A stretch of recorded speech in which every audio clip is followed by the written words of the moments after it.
Hey there, everybody. Thanks for joining me for another one-man review. Today I've got a pretty special book. This is Paul Auster's The New York Trilogy. This is put out by Pantheon, and it's taking what I'm assuming are three famous books by a man named Paul Auster and having them illustrated by three really famous comic art. Actually, I don't know the third one, Karasik, but the other two are Lorenzo Mattotti and Dave Mazzucchielli.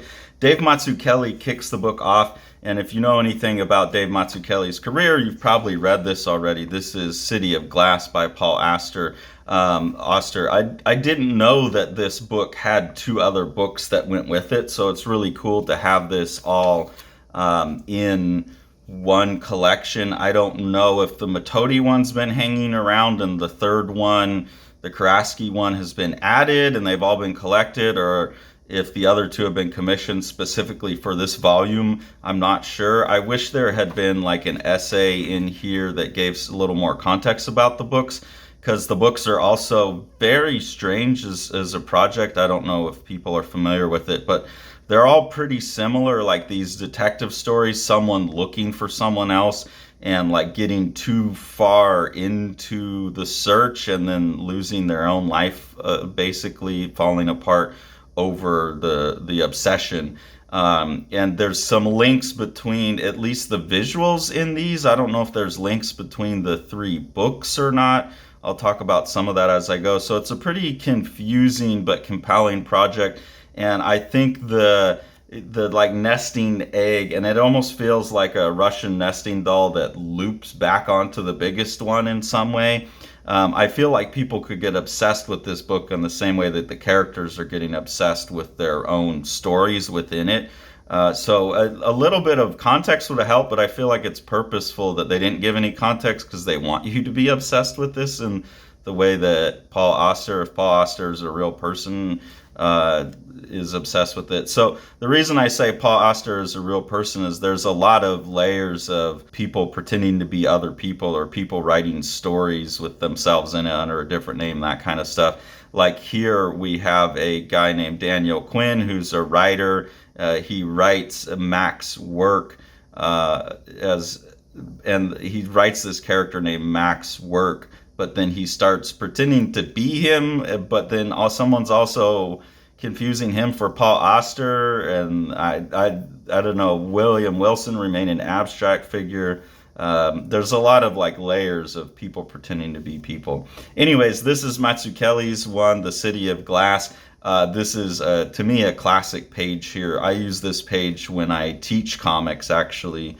I've done like some workshops and I've done a couple of summer courses on comics, and this is one of mine that I use to show the necessity when images and words go together perfectly and cross-inform each other. So on this page, if you didn't have the sound effect, it could look like the guy finished taking a shit and went and called someone, but when you have the sound effect, you know that he's getting up to answer the phone and then missing it. So kind of like a thing that could only be done in comics. You have to have both the words and the images. If you just had the ringing, it wouldn't make any sense.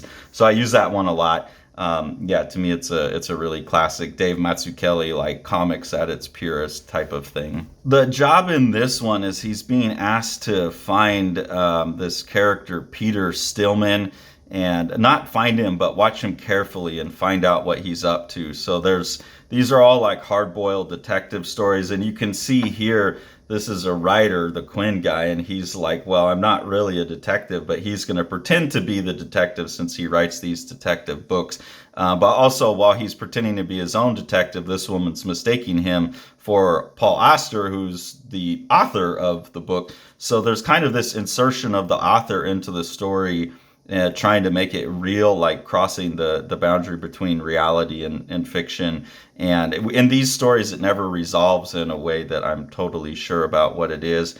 This story here, the Peter Stillman character has a theory of language based on the Tower of Babel, and so the Tower of Babel becomes a thematically important thing throughout the City of Glass. And then this is one of those things that shows up in the third book, but it's not really part of the writing, it's part of the imagery. So I don't know if the books contain crossover between that theme, or if that's just something that the artists put into it. I'm not sure, but it's an important part of the first and third story in this book.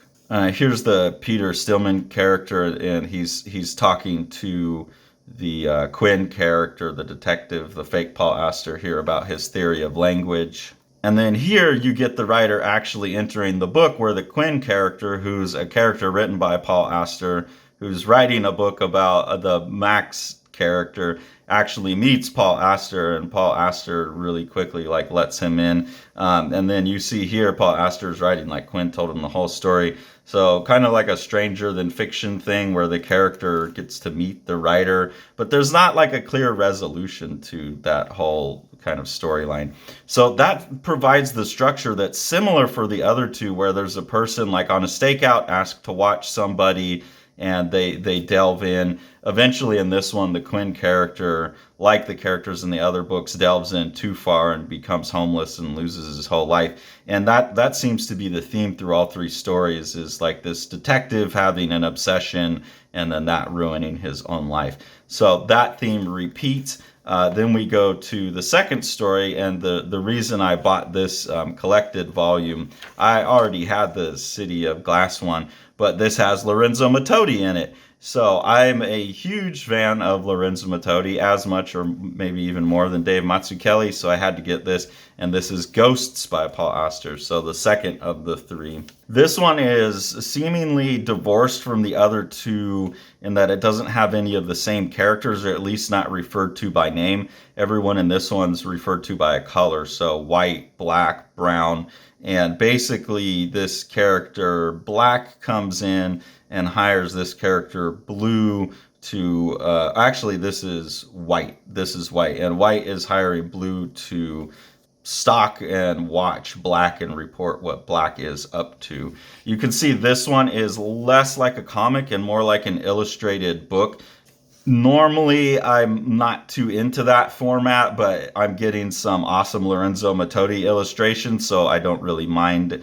Mattotti's someone that I'm studying obsessively right now. I think his cartooning and his use of shape is amazing. You can see how powerful of an illustrator he is with this image here, adding to what's going on in the story. Like as this guy Blue accepts the job from White, he's kind of getting pulled into his own doom. That's not really suggested too much in the text, but Mattotti knows where the story's going, obviously, and is able to produce this illustration where like there's this metaphorical trapdoor. The guy's not really falling into it, but it's a metaphorical trapdoor right there. So I think that's a really lovely use of still combining images and words, but in a different way than normal in comics. I shouldn't say a different way than normal, but like the relationship between the text being down here and the image up here is different than normal in comics. We do have some scenes that look more like comics, and there are scenes where there's word balloons and things like that. So it's not only in this format, but the majority of it's like this. So that story there, yeah, there's really not much to talk about other than that this character Blue is just sat there watching this character Black write a book, and it kind of has that same loop where the character's getting drawn in.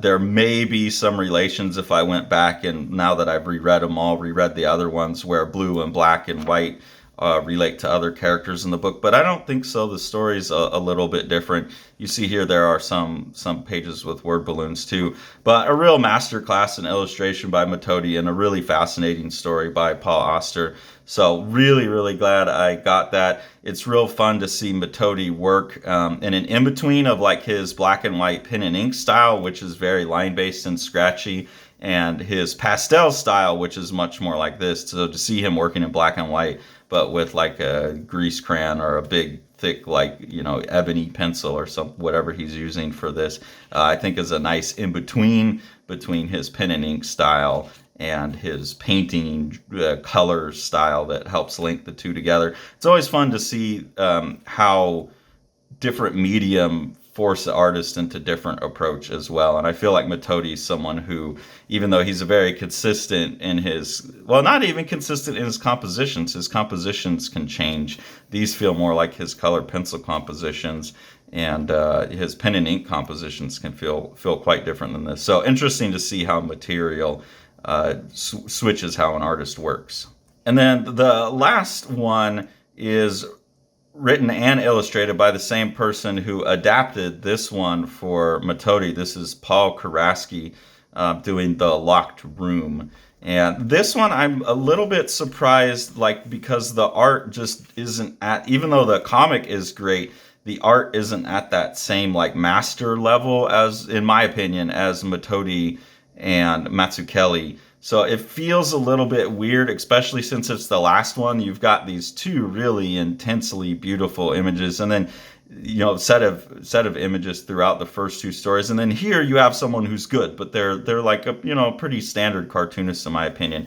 There are some interesting things going on formally with the story which make it really interesting, like here where the book is turned and being open, and then you get like this weird little cutout figure here using the letters. So there's a lot of visual tricks like that, and then the character reaching in and getting the letter that make this a pretty compelling read. And then the story is very compelling. And this one links back to City of Glass in that a lot of the characters are the same. So here we have Sophie Fanshawe. Her husband is a writer who's supposedly dead, and this is an old friend of theirs that's being asked over again to help find or figure out what's going on with the husband. She mentions, the wife here, Sophie, mentions that she went to a detective named Quinn and asked them to find Fanshawe and wasn't able to, so she's assumed that her husband is dead, and she's asking this friend now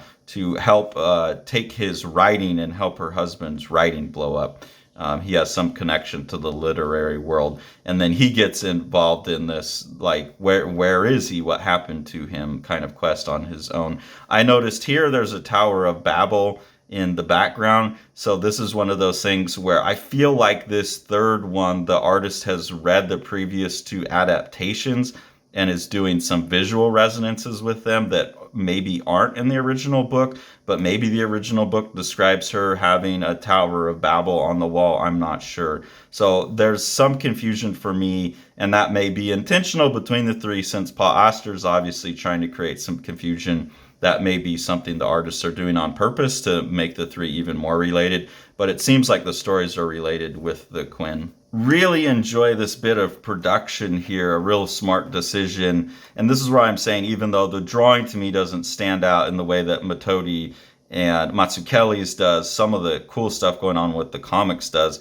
Right here, to have this like visual effect put on the spine, like separating and linking these people. The effect, if it just went to white on a straight piece of paper, wouldn't be as intense, but with the fold in between, it creates like this strange optical glow, like the fading to white and then the actual shadow in the middle. It creates a really, really weird, and I don't know if it will come across on screen, but a real glowing optical effect in that rift between them that I think is very smart use of the book format. This story deals a little bit with someone trying to take someone else's identity in life, which is a theme in, the Quinn guy taking on the Auster and also pretending to be his own detective. That seems to be a theme of like people losing themselves in other people's lives.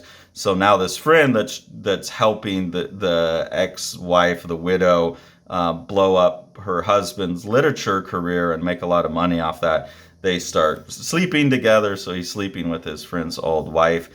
He gets a letter from his friend who's supposed to be dead, basically giving him permission, like, hey, take care of my wife. I decided to leave my life. This is fine. Like, good job. Don't try and find me, but thanks for getting my story out there. My story's out there. So it's a weird thing, but then, of course, the character wants to go find him.